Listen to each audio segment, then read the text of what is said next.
Welcome to the Regulating AI podcast. We are going live from the Big Data and TechX4 in London on February 6, 2028. 2025, I guess time is flying very fast. I am so glad to be talking to Dr. Mandy Crawford-Lee. She's with the University Vocational Awards Council. Thank you so much for being on our podcast. You're welcome. So my organization is commonly known as UVAC, and we're a UK-based organization representing 80 higher education institutions, including around 75 publicly funded universities across the UK. So, Dr. Lee, would you prefer to be called Dr. Lee, Mandy? Mandy is fine. Okay. So Mandy, you're here at this AI conference, Big Data conference. There's a lot that is going on in terms of education. So there are a lot of questions. We have a global listener base, policymakers, etc., thought leaders. Some of the things that I talk to them about is the upcoming transformation that we're going to see in terms of the workforce. And that implies changes in how we teach our students, all the way from the way the workforce evolves. So in terms of teaching, has AI made any differences? The biggest thing that we hear constantly is about personalized education, in the sense, just like you probably understand certain subjects probably better, or most subjects better than I do, whether it's math, science, etc., and some other students do. The message is we shouldn't be teaching everybody the same thing. Maybe there should be some level of personalization, and AI allows you to do that. So that would be a question, your thoughts on it, and probably making a difference just briefly in your education. Then I want to move to the workforce side. It's a very interesting question and quite a tough one to answer, because if you think about individual university institutions, they're all very autonomous. There are different types and sizes with different missions and visions. My organization represents that little bit of that slice of higher education that is concerned with the workplace, with teaching and learning programs that speak to roots into the professions, that are very focused on the work-based as a context, as a place in which learning can happen. Mm-hmm. But there's an awful lot of variability, I think, within university leadership around the place of AI and digital technology. Mm-hmm. If you think back 5 years ago, the biggest impact in terms of the COVID pandemic was, in effect, the transference, the substitution of classroom or face-to-face provision online. Mm-hmm. Sometimes without the better use or the best use of technology, but potentially just, in effect, transferring classroom-based provision to an online platform or in a more blended sort of way of learning. So I think actually we're talking about a lot of variability within higher education as to the investment in the use of technology, including the infrastructures and the structures around the way in which AI is dealt with in terms of regulation, in terms of assessment, in terms of quality, and in terms of ethics. So a very variable picture. So I think actually what we're seeing is really less about AI adoption and more about a shift in cultures and practices that speaks to the way in which we support individual teachers and tutors to be able to teach our generation AI, either in classrooms or those already in work, to be allowed to actually explore and utilize digital technology in a universal sort of way, that actually we can speak to proper pedagogical frameworks that allow teachers to be able to explore and express whatever the discipline, whatever their subject specialism or expertise, that allows them to capture and utilize that technology to the best possible outcomes for their individual students or learners. So I think that's excellent feedback. Mandy, AI has the potential for doing instant language translation. So I'm just going to take you in a couple of different directions and tell me if you can help here, because from a policy standpoint, from a regulatory standpoint, it has implications. Do you think AI has the potential to democratize education where any kid anywhere in the world does not have a barrier of language, does not have a barrier of distance, and also it teaches him or her based on their capabilities, but it has that opportunity to level up, because education is the biggest lever upper that you can ever find. Any thoughts on that?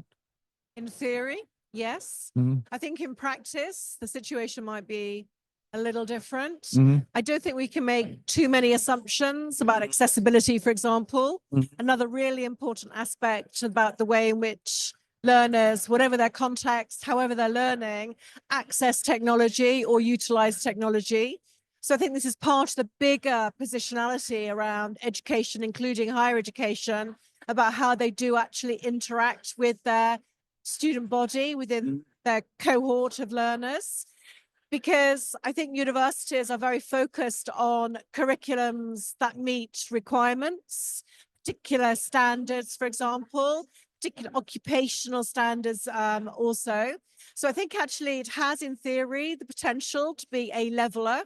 Mhm. But actually, we know all too often that there are lots of things that potentially are unintended consequences of a rollout of something like artificial intelligence to support somebody's learning journey. So I think there is lots to explore in terms of, well, what does that AI curriculum look like? What does that application look like? And Mhm. do we have the expertise within our practitioners to be able to speak with authority around pedagogy as well as practice? So what you're saying is we need to see how it kind of plays out, because there's obviously a lot to be learned. Let's just move to the workforce. You are preparing young men and women to enter the workforce, because that's the skills that some of your institutions do. But let's say the workforce is going to change dramatically. At least that's the assumption that is being made, and it is slowly changing. When we are in the middle of a change, it's hard to see the change happening. Certain jobs will be created and certain jobs are going to be transitioned out. And some of them are happening already, whether it's in coding, computer programming, customer support, etc. What are your thoughts? Because this is something policymakers are grappling with or should be grappling with around the world, because uh, big changes are going to happen and sooner than later. Your thoughts, or what is this something you're working on? Well, it's interesting how we kind of, view the economy and the workforce. Mhm. That's the nature of workforces. It's the nature of the economy that change happens. Yeah. And actually, we can't say today what the jobs of tomorrow are going to be or how they Sure. might be described, for example. Mhm. And we know that in terms of professional standards Mhm. of competency, not all the professions Right. are explained or explored yet. They are emerging in response to economic demand. I think as a group of universities or educators within an emerging context or an emergent context, I think actually my concern is not just for those individuals leaving school or colleges and entering the workforce for the first time, but those already in work. Those in the workforce in 2030, where we expect some of the impact of AI to really have been demonstrated, are already in the workplace. Mhm. So my institutions are really interested in the work that they do with employers to make sure that whatever the subject, whatever the industry or occupational area, that people are equipped with the adaptive powers to be able to pivot and flex within their own learning, to be able to have those up-to-date skills and requirements to be effective in the workplace. So I think you made an excellent point, Mandy. It's not just the people who are coming out, but the reskilling of an existing workforce is also very important. Do you think governments, policymakers have a role to play in this, in your view? Absolutely. We're looking at, whether or not employers, for example, are investing in their workforce, Mhm. whether or not they're putting on the right levels of CPD activity or continuous professional development activity. Mhm. Are they investing in training? Are they investing in the right skills, for example, for not just for today, but for tomorrow? We can talk in those terms. So my university members are very heavily involved in publicly funded programs in the UK, including in apprenticeships. So apprenticeships that really talk about routes into the professions, Mhm. including some of those traditional professions, such as in nursing, in policing, in law, for example. And in new areas like in sales, for example, and everything to do with digital technology. And I think actually we need to think about well, what is the market failure that policymakers in government need to address in terms of investment to ensure that as an economy, the UK can compete globally and that actually businesses can compete domestically. So it's a really important field for policymakers to think about in terms of the scarcity of resource and where investment should be. So think about the scarcity of resource, where the investment should be. Mandy, do you see AI uh, as an opportunity, or does it scare you, or as you see it as a problem?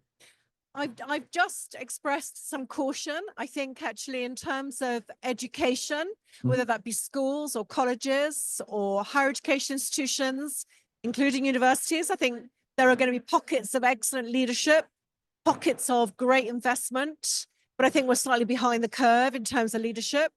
And I think about, what was the big sort of area of discourse last year in 2024? It was about ChatGPT. Mhm. And I think actually we don't have sufficient resource and investment into practitioner development around their own digital competencies. Mhm. So I worked with a number of other countries across Europe. I worked with Greece, Italy, and Turkey to think about what digital competencies might look like for practitioners, whether it be in further education or in higher education.